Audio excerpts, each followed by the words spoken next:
Welcome to the SEC Unfiltered channel. I'm your host, Dave Shumate, reacting to all Saturday's action across the hardwood from the SEC. Hey, another day it ends in Y this year, and another big day for the SEC over the weekend, folks. Again, I know we're an SEC channel, but I'm humbly saying this at this point. With Alabama getting the win over Creighton, which we'll talk about, this is probably the best non-conference performance of the last 20 years since that Kemba Walker year at UConn in the Big East, 2011. People attribute to, dude, the SEC lost, one game today? I'm looking across. Tennessee won, Auburn won, Kentucky won, Alabama won, Florida won, Texas A&M, obviously. I think they were the biggest winners of the day. Oklahoma got a 15-point win against Oklahoma State. It's a bedlam non-conference game, wild to say. Ole Miss dominated Southern Miss. Mississippi State ended up holding on against McNeese and Will Wade. But that, as we all know, guys, all us college basketball junkies, the McNeese State win will be solid for Mississippi State across the board. Missouri dominated Long Island this morning. South Carolina ended up beating South Carolina State. Arkansas beat Central Arkansas. LSU, the lone loss, losing to SMU 74-64. And Georgia, it wasn't your grandma's or even last year's Grand Canyon team, but they still got a good win in the holiday hoops giving. The SEC losing one game today, folks. Just let that sink in. Let that sink in across the board. SEC lost one game today. That's wild. That's wild. The impressive resume the entire league has put together, even going back to the ACC, SEC challenge. What's the worst loss? It may be North Florida and South Carolina to open up the season on that Monday. I'm being dead serious. It may be that, which is wild to say. Most conferences at some point have a bad non-conference loss. It's pretty normal. It's pretty normal. But let's get into it across the board. Leading off, pull up the banner here. Tennessee wins a thriller in Knoxville. Let's get a image for you here across the board. Let me pull it up for you. See if you can see this. Yep, you can see it here. So as we always do, we start off with the team stats. Like to have a visual here. Tennessee just wears on you, man. This was a good game. Illinois is a good basketball team. I saw them up close and personal in Birmingham when they played Alabama. Wasn't their best game, but they walked into kind of a Lions day. That was a home away from home for Alabama. Granted, a building they don't traditionally play well in Birmingham, by the way.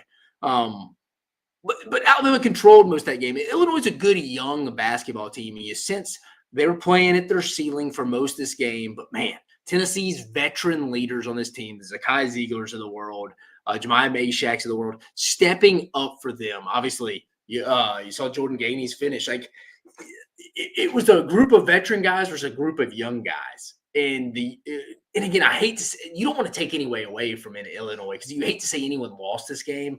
But man, it just came down to the end. Some free throws missed, but just a physical basketball. Tennessee just wears on you, man. It was just, they don't go away. You feel like Illinois was about to go separate maybe in the second half, and they didn't. Looking at the numbers here, Tennessee shot 32% from the field, Illinois 29%, Tennessee 25% from three, Illinois 17%. But that's a tribute to Tennessee's defense. Again, Tennessee's never really going to go shoot that great from beyond the arc. So that's not too surprising. Free throws, 71, 83% for both teams. Tennessee winning the rebound advantage, 42-37. Turnovers really weren't that bad for both teams, especially for Tennessee. You're 6 on the road.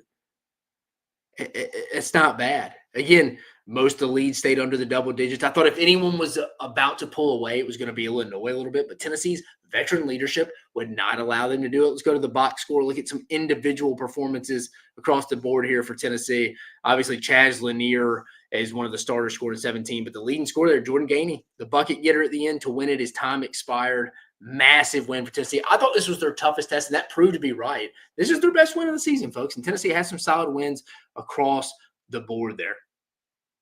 They really do. I thought Zakai Ziegler had some chances, but also he had some missed free throws at the end. It was really the Jordan Gainey show for the most part. I thought Darlington Dubar coming off an injury looked pretty well, had a big shot as well. Tennessee this was Tennessee's game. Look at this final score here, folks. 66-64. It's just Tennessee's that team. They'll pull you into the quicksand, and as we all know, once you're in that quicksand, it is tough to get out. Once they get you into their style, and you told me in the comments, folks, you people listening. Let's look on here. We got 149 of you listening late night right now. So as we all know, Tennessee pulls you into the quicksand and makes you play their game. And I think it even gets the refs involved a little bit, like from how they call the game. It does. Again, Dorena Perry right there. Go Vols. My guy, Big Luke, baby. Full Court Network. They were on our show the other night, the Thursday. I appreciate him saying the audio sounds better. For whatever reason, I was in another room. Again, the show's on the road here. We're at my parents' place for doing a little early Christmas. So I'm trying to find a spot here to get you your content. But we got Full Court Network, the home of college basketball, saying Rick Barnes is the most underappreciated coach in the SEC and nation. I would tend to agree. Rick Barnes, all he does is finish in the top 4 in the SEC every year. That's all he does. Will Eubanks, appreciate you listening, man. I'm a Tennessee fan and had something going on and literally only got to see the last 90 seconds of the game. But damn, that was a finish. You know, you're right. That was a good basketball game, man. That was a phenomenal basketball game across the board. And I hate even taking anything away from Illinois. I thought they did a really good job. I mean, Draconis here, we saw 22 points. We thought he would play Boswell solid across the board. Trey White. This is a good basketball team that could do some damage in the tournament. I'm more of a believer a little bit in Illinois after this game. I know it is at home. They dropped to 7-3. They lost their first home game. They would like to have gotten that win. But, man, I was a little impressed here with both teams. Again, the offense has to get better, but this is just Tennessee basketball, man. They pull you into the mud, play their style. They're just going to outlast you because it's in the DNA of that program to play physical, play defense, hustle, get the job done across the board. It's just, do they lack some offensive firepower? And that's where, again, guys, not trying to rate on an impressive Tennessee's best win of the season. Scares me a little bit. Where does the offense consistently come from in an NCAA tournament game?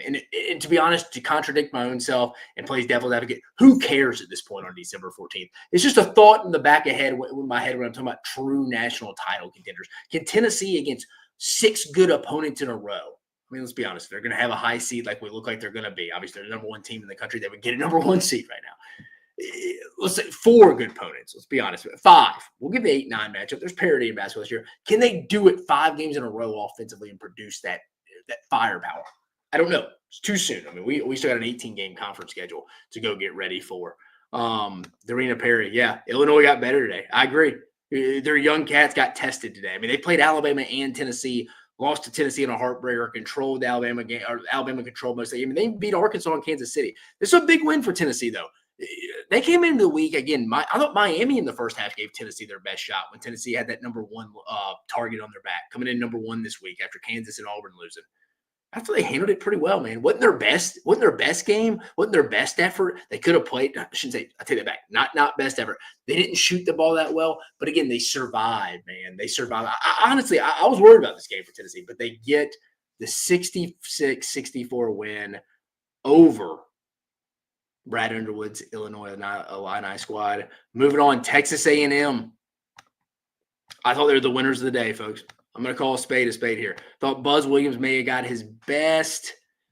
I should go back and look a little bit. Probably best non-conference win of his career.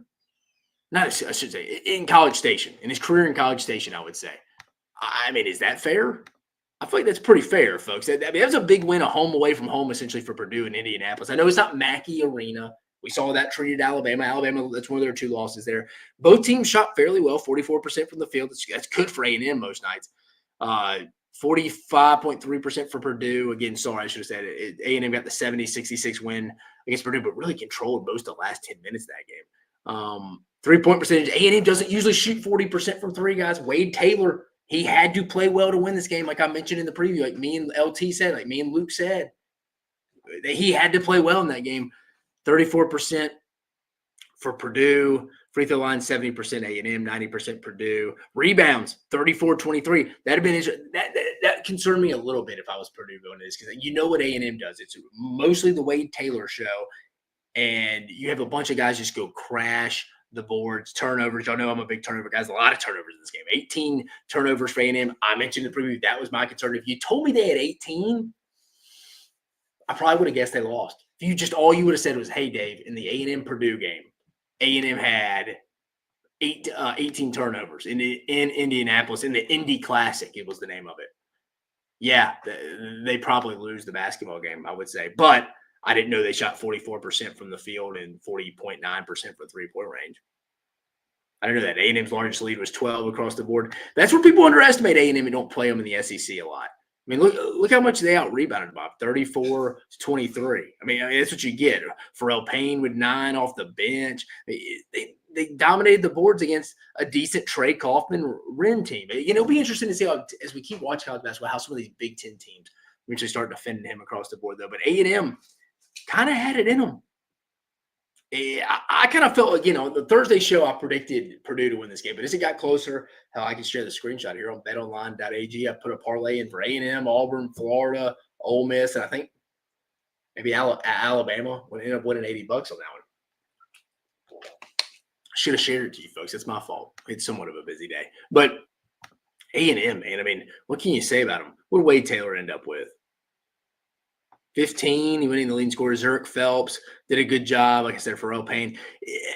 That was just a physical basketball game across the board. Love watching Fletcher Lawyer, Braden Smith. But a big win for A&M. I thought they're the winners of the day. They're the biggest winners of the day out of a lot of winners. I mean, again, the SEC only lost one team. The only loser of the day, literal loser off the scoreboard, is Matt McMahon and LSU against SMU. It was a big road win, a neutral site win, but a home away from home for Texas A&M right then. Purdue, money controls it all. Purdue doesn't have Thao Ming anymore. Yeah, it's interesting. Like, that was a total dynamic change in teams play. I mean, it's who your game plan was, and you add in the guards too. Give them credit, Braden Smith and Fletcher Lawyer, who keep their head above water, and they did a good job. But you're right, it's totally different when Edie's not on the floor. But, man, big win for Buzz Williams. I know I keep saying him that, but I was like, man, if Buzz could get this win this week, I mean, that would be massive. Let's see. Let's go to my guy Kim Palm here. Let's see what A&M moved up. A&M is sitting at 19th right now. Sitting at 19th in the Kim Palm. It's a big win for them. Big win. But, yeah, A&M gets the 70-66 win over Purdue in Indianapolis. Big win right there. Let's take it off here. Let's go to a couple comments here. Full Court Network, my God, do you think Tennessee is number one or is it Auburn? I mean, Tennessee winning in Champaign, I don't know. I don't think you can take the number one away from them. I'll be honest with you. I thought, Luke, I thought Miami gave their best effort in the first. I know Miami's lost, 6 straight, but in their first half in MSG the other night, in the Jimmy V Classic, I thought they shot as well as they have all year, Jim Larranaga squad. So I was like, they've got these teams' best shots, and they've handled it. And a lot of teams don't for that 1 week. And I know Auburn Auburn was close to getting it the week Kentucky or Kansas lost twice to Nebraska and Creighton, but Auburn lost at Duke. Again, I think Auburn's the best team in the SEC. I'll say that. I think Auburn's the best team in the SEC, but you can't take Tennessee's number one spot away from them. Is that fair? Is that fair? Actually, I'm going to tweet that out so we can get some more engagement here, folks. Let's go to the SEC Unfiltered Twitter and get it rolling. Sorry, we're rolling here. We're going. Let's get this out, though. Let's see.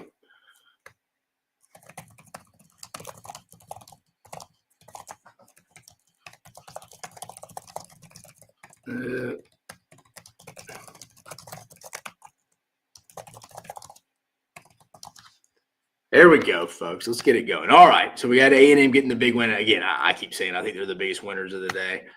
Auburn, speaking of the team who I think is the best team in the conference, folks, let's go share that. Just total domination. And I thought this would happen. I really did. Because you go look at all the data. You go watch the tape a little bit. Again, Ohio State's had common SEC opponents and teams. They beat Texas to open up the college basketball season in Vegas. They lost A&M in College Station. They're just not a real physical team with the first-year head coach. They're just not. This year they're not. They're kind of a small team too. I think they're like a 76, 77 overall inch team, which is what 77, 6'5", I guess average 6'5" team. A lot of teams are in that 78 range. If you want to be, if we're trying to be honest here, if you go look at the Ken Palm stuff, let me go to the score here so we can get a visual for you. But I don't even know what visual you want. Auburn just dominated, folks. Janai Broome went for 20 and 20. If he's not the best player in the sport right now, I would like to see that guy. I'll be honest with you. Show me the guy that is better than Janai Broome right now. Can we see this? We got the visual. Perfect. Let's go to the team stats here. I think Ohio State got up to a 3-0 lead, and Janai Broome tied it up to make it 3-3, and it was over after that. 45% from the field for Auburn, 35% for Ohio State, 43% from the field, 37% for Ohio State here. I mean, rebounds, that was my concern for Ohio State, just because they're a smaller squad. Getting out rebounded, guys. Look at those numbers. 49-28. 49-28. Both teams didn't have a ton of turnovers, but man, I mean, Janai Broome, let's go to the box score here. Janai Broome, 21 points, 20 rebounds, 3 blocks. I mean, he's the best player in the country right now. Again, Denver Jones, 4 for 5 from beyond the arc. You had Ja'Kai Howard coming off the bench, 2 for 2. Tahad Pettiford off the bench, 3 for 4. But Auburn's playing like this, they're going to be tough to beat. Again, they were dominating, up 28 at the half. Again, is this a great Ohio State team? No. No, it's not. No, it's not. They're 1-2 against the SEC. Granted, a lot of teams haven't had success against the ACC, the SEC this year. But overall, this is not a great Ohio State team. But at the same time, Auburn's totally dismantled a pretty solid Ohio State team. Not a bad one by any means. So let's give Auburn their flowers now. I mean, that's what you do against the Alabama States, Alabama A&Ms of the world, 91-53 wins. Not a neutral sided against another Power 4 team who does have a win over a team in your league in Texas over the year. And again, I think Texas is in the bottom third of the league. But still, that's just pure dominance. 2020, Janai Broome, that's unbelievable. I think Auburn is the best team in the SEC, folks. I really don't even think it's that close. I shouldn't say that. That's a little, again, these are reactions, folks. So let it settle in. But I think if I was betting on a team to win the national championship right now, I think the two teams are probably Alabama and Auburn just from a standpoint of the ceilings and the bench. Again, I mentioned Tennessee. You got to keep them at 1 for what they did this week against Miami. I think taking Miami's best shot, getting Illinois, getting that road win against Illinois, giving their first home loss of the season. You got to keep it at Tennessee. I think that'd be totally wrong to take it away from them. But I think Auburn is the best team. I think Alabama's bench depth, if they can get it going, is national championship abilities. Tennessee, just that consistent offense. Like if they got to continue to rely on just like Zakai Ezekiel, and I know he only had 6 points tonight, but can you get that from Jordan Gainey every night? I don't know. It's interesting. Money controls it all. He did say Tennessee was cold from beyond the arc. They were. But man, Auburn just man it. They play Purdue on Saturday. They play Purdue on Saturday in Birmingham. That'll be one of the bigger matchups next week. Are we discussing the A&M beatdown? Didn't see that in the title. Yeah, Nathan, we did. Go back. I discussed it 5 minutes ago. I said they were the winners of the day. The A&M Buzz. I thought it was Buzz Williams' best non-conference win at Texas A&M. I'd have to go back and look at his record, or look at his full non-conference at Marquette and Virginia Tech. But I think at Texas A&M, Nathan, best win of his entire A&M tenure. Remember, they usually start off slow non-conference win. At Indy, it's a home away from home, man. It's essentially a road game. And I thought turnovers could be a big issue for A&M. 18, if you could have told me they had 18, I said they lost. That was my concern going into this one. I thought they could have won it, and I felt good. I actually bet on it, a parlay, and won it, thankfully. But if you had told me they had 18, no way they win that game. But then you show me they shoot over 40% from 3 and from the field. There you go, and they out-rebound them. There you go. Both teams had a lot of turnovers, though. But big win, Buzz and the boys. Feeling good. About just a couple weeks away from conference play starting on January 3rd. So that'll be good. That was a big win, though. I know I keep saying that. I said big a lot tonight. But I think A&M is the biggest winners. They're the biggest winners of the day in the SEC. Let's go to our next one here. Kentucky hangs on. Kentucky hangs on at Rupp against Louisville. Give Pat Kelsey and that crew credit. Remember, he came in, he was pressing all the right buttons, even back at home under his own roof. Publicly saying his wife is hot. He's getting brownie points, boys. I go in his salary. Pat Kelsey's winning in life right now, folks. He didn't win today, but again, I thought he had his team ready. He had his team ready tonight or this afternoon at Rupp. Good, intense rivalry. You could tell, Louisville wanted this one. They thought they could get it, and they almost did.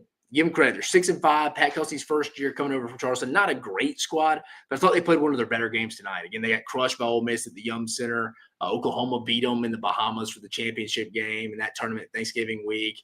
But overall, 44% for Louisville, 58% for Kentucky. It's unbelievable number. 93 points. Kentucky's going to put up points every night, guys, for the most part.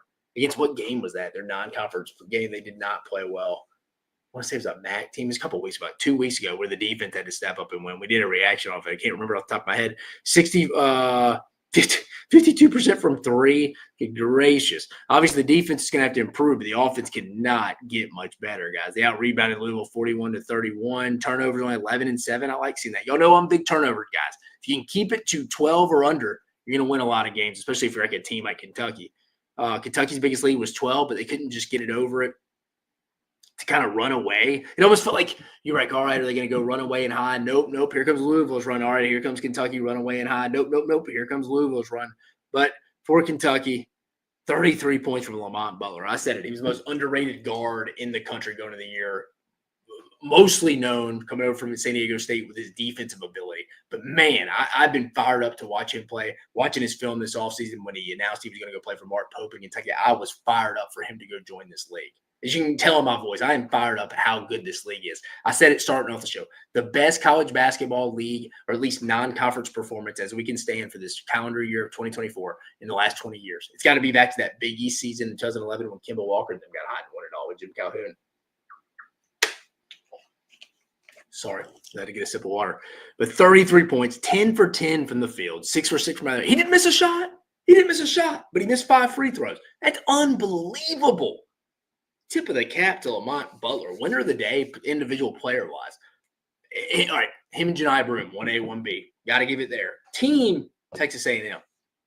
I don't have to tell you the biggest loser is. The only team that lost. 10 points off the bench with Kobe Brea. 2 for 7. He usually shoots better from beyond the arc, though. Was it a pretty win across the board? No. No, it wasn't. Is Kentucky a lot better than Louisville? I think so. But, again, this was a rivalry game. You can tell Louisville brought the energy. Remember the little skirmish on the bench a little bit. I do love Mark Pope coming over and grabbing his guy. I thought that was good across the board there. Again, you got a lot of people crashing the boards here. Those are numbers I like to see from Andrew Carr with 9 boards. I like to see Amari Williams coming over with 8. Jackson Robinson coming over with 8. I like seeing that. It gets me fired up. It gets the juice flowing there, guys. That's good stuff. That's good stuff. He had 4 guys in double figures. We mentioned Butler with 33, Jackson Robinson 12. He's kind of coming into his own. I like the glue factor. I like the kind of the X factor of this team, the Oklahoma transfer, Otega Owe. I like what he's done all year. He's done a really good job, obviously, what Andrew Carr brought to the team as well. But Kentucky gets a big win in a rivalry matchup where I thought their rival probably brought a little more juice than them. And it's why Louisville stayed in the game for so long, and Kentucky couldn't just go run and hide. For being honest, I would say that.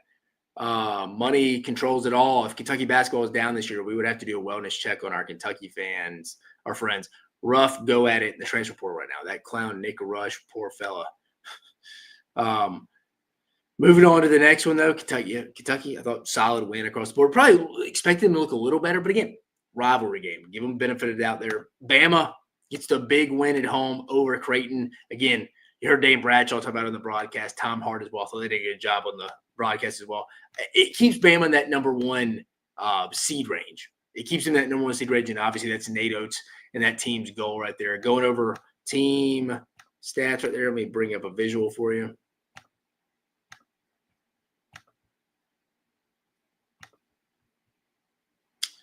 We got Alabama from the field, 42%, Creighton 45%, Bama 20% from beyond the arc, Creighton 29%. Both teams didn't shoot well in this game.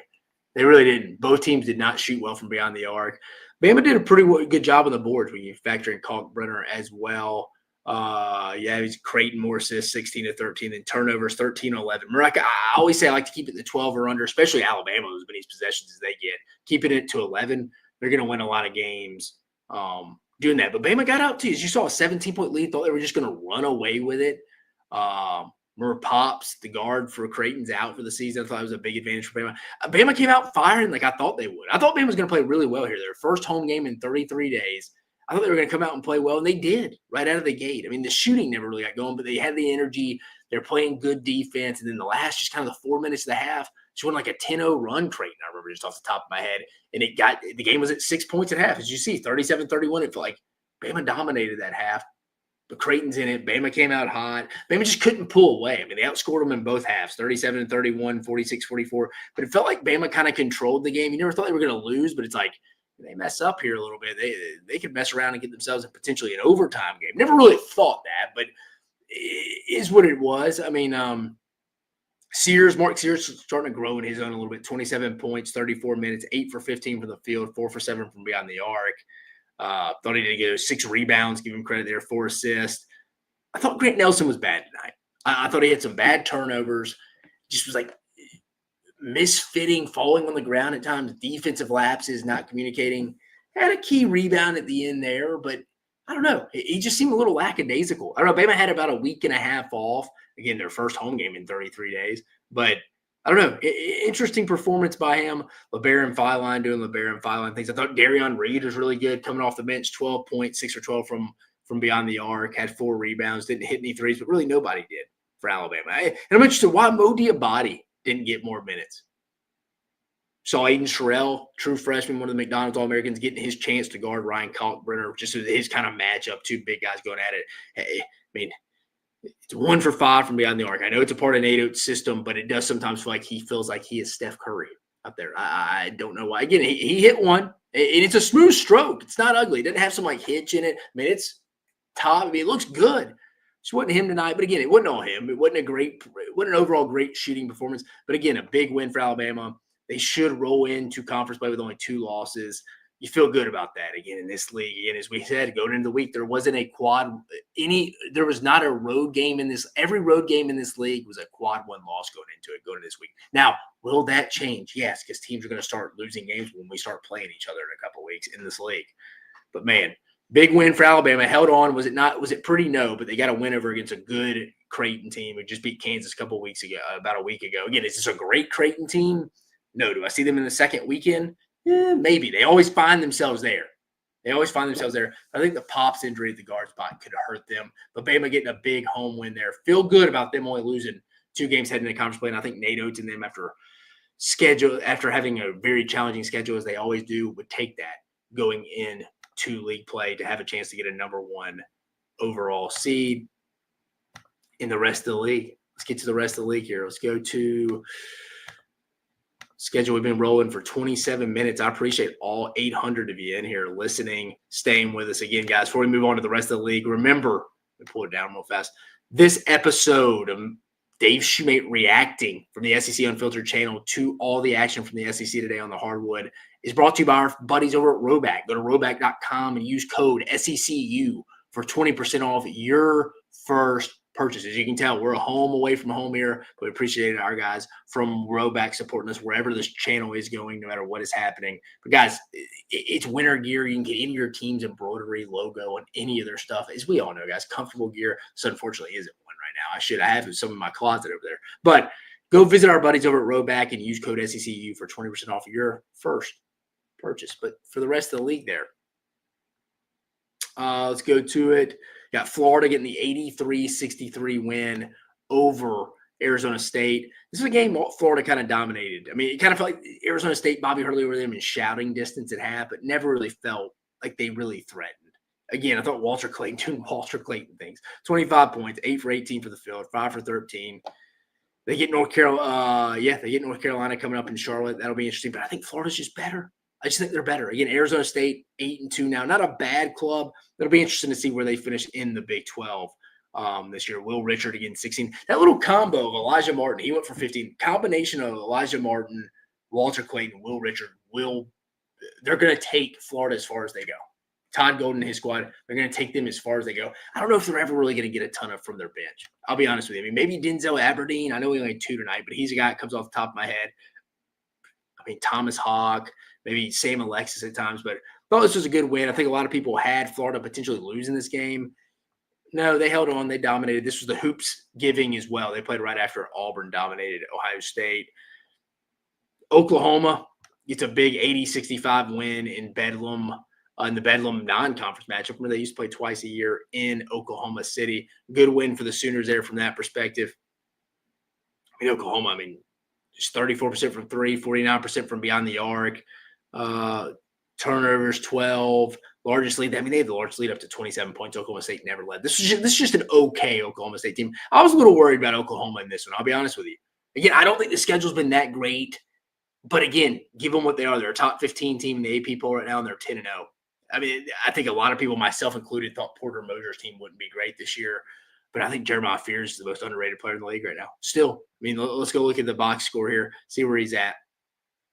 17 points on 17 of 13 from the field, 1 for 4 from behind the arc. Give the guy his flowers. Sam Godwin also stepping up, 20 points there. Oklahoma getting a big win that I thought could have been a little bit of a sleepy game for them. I'll be honest with you. So I'm going to give them the tip of the cap on that one. Moving on to the next game here, Oklahoma improves to 10-0. Proves to 10-0. So what do we got? 3 SEC teams still undefeated: Florida, Tennessee, and Oklahoma. After that, we had Ole Miss getting a dominant. There's not much to talk about. Just a dominant 77-46 win over Southern Miss. Not a very good Southern Miss team. The Rebs are led by Sean Padula. He'll be interested to see how he translates into the SEC when he plays longer, bigger guards. Right? He's coming over from Virginia Tech, but he's been really good for Chris Beard and the Rebels so far. Juju Murray, 14. Undersized guards here, but I think Ole Miss is going to be a tournament team. Feel really good about them. They got a dominating win on the Mississippi Gulf Coast against Southern Miss on Saturday afternoon. Mississippi State gets a 66-63 win over McNeese and Will Wade. Will Wade and them dropped to 5-5. But like I was texting a buddy, it's a Mississippi State guy. This is a good win for Mississippi State. They're going to go win the Southland, I think, McNeese. So this would be a good win on Selection Sunday. Was this a great win? No, you only scored 66 points. You beat McNeese State by 3. Alabama played within single digits of McNeese. Again, McNeese has 5 losses because they played 5 pretty good teams. They've taken an upset or 2, but still, game in Tupelo.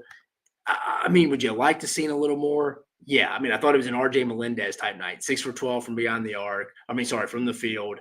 He went for 18 points. I mean, what else can you say? Josh Hubbard doing Josh Hubbard things, 16 points. That's always going to be the question with this Mississippi State team coming into it.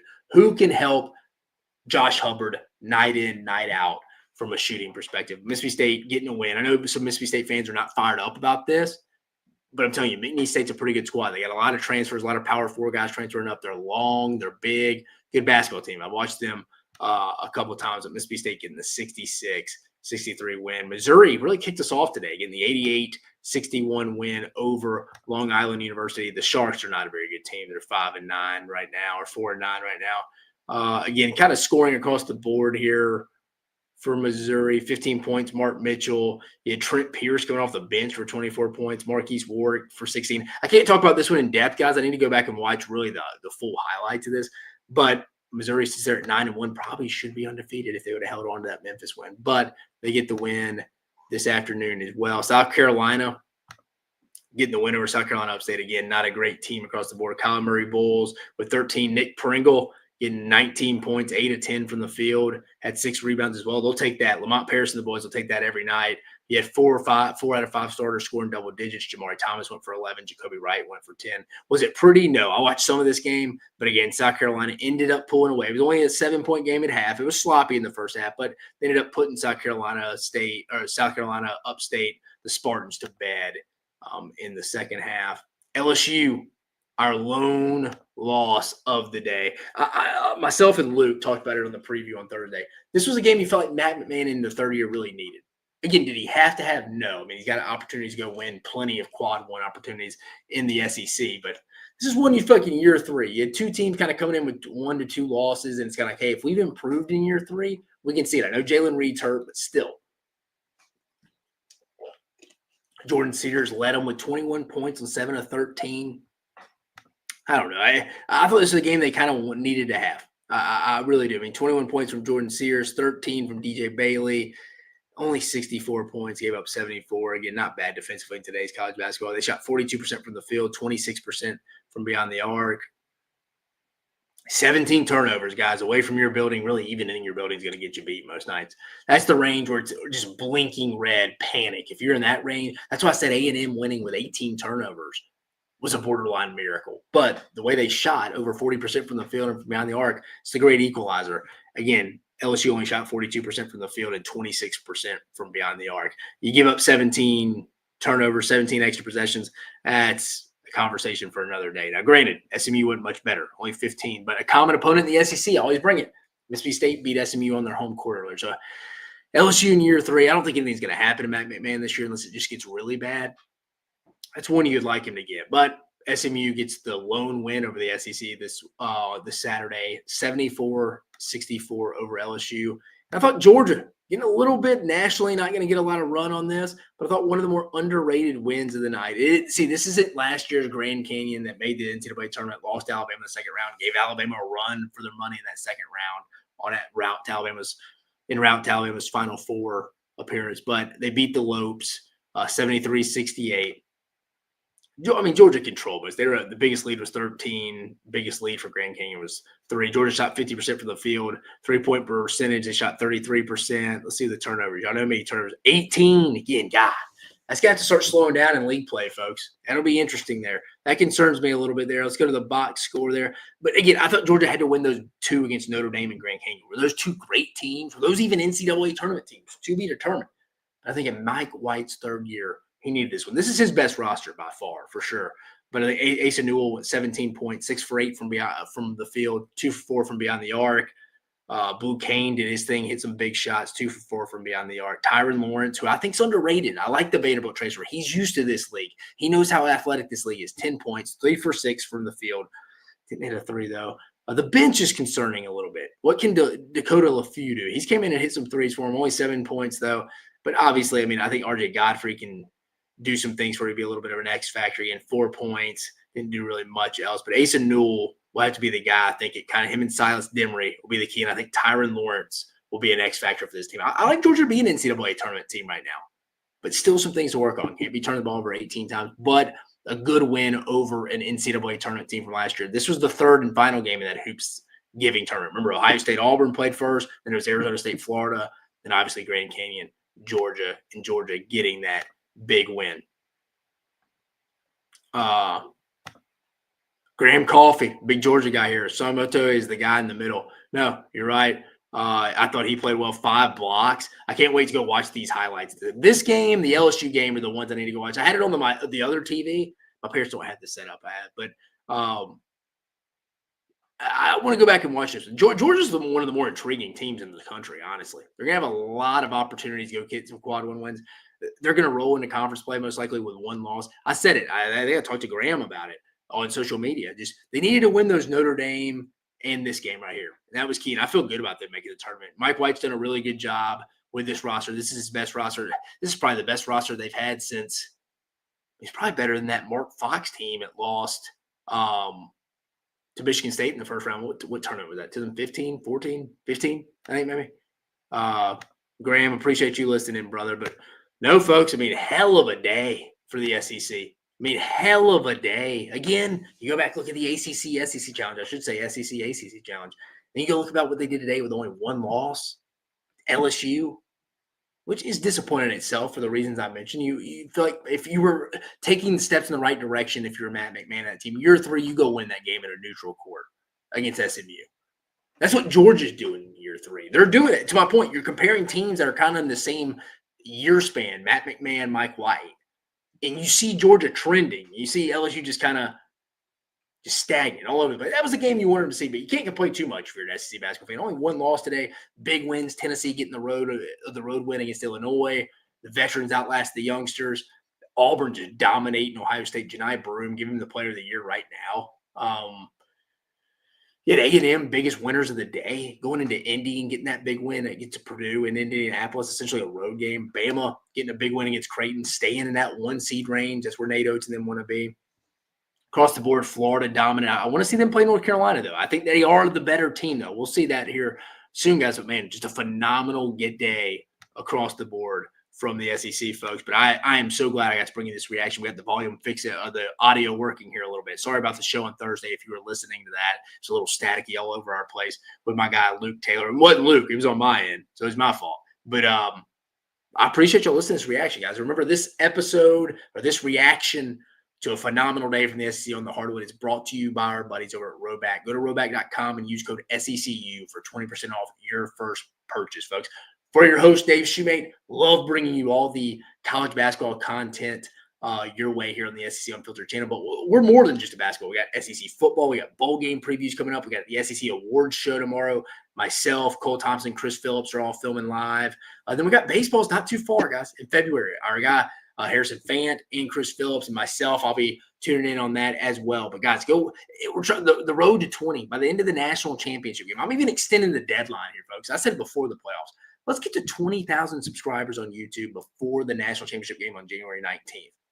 Let's do that. And I'll do a live show. We'll talk about whatever we want if we get that. I'll hold y'all accountable. You hold me accountable. Guys, go like, subscribe, hit that notification bell. Give us reviews. Tell us where we can be better. We're always trying to get better to bring you the best SEC content from the SEC Unfiltered channel. For your host, Dave Shumate, you have a phenomenal night.